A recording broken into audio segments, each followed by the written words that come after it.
இங்கே ஒரு முதலமைச்சர் இருந்தார். அவர் செய்தித்தாளிலே பார்த்தார், மவுஸ் என்று போட்டிருந்தது.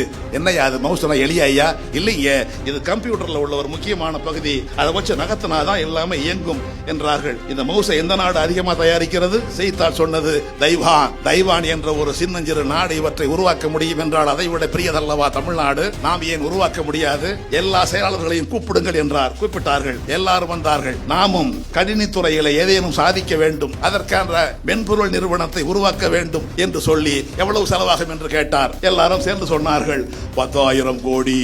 10,000 கோடி கொடுப்பதற்கு எந்த பொதுத்துறை நிறுவனம் முன் வருகிறது என்று ஒவ்வொருவரையாக கேட்டார். நாங்க ஒரு 1000 கோடி, நாங்க ஒரு 50 கோடி, சரிப்படாது, நாங்க ஒரு 200 பொருந்தார். அதிகமா நான் 5000 கோடி கொடுப்பேன். டிட்கோ எழுதியா? டிட்கோ TID அடிக்கோடு போடு, TID CO விட்டு அடுத்து யார் 5000 கோடி கொடுப்பா?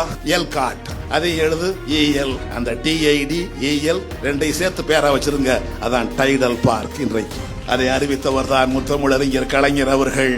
அந்த மென்பொருள் நிறுவனம் உருவானதனாலே தான் இன்றைக்கு உலகம் முழுவதும் எல்லா சமூகத்தை சேர்ந்தவர்களும் உயர்ந்த பொறுப்பில் இருக்கின்றார்கள். மென்பொருளுக்காக ஒரு கல்வி கொள்கையை உருவாக்கியது இந்தியாவிலேயே முதல் முறையாய் தமிழ்நாடு தான். கணினி பாடத்தை மேல்நிலை வகுப்பிலே பாடத்திட்டத்தில் சேர்த்தது தமிழ்நாடு தான்.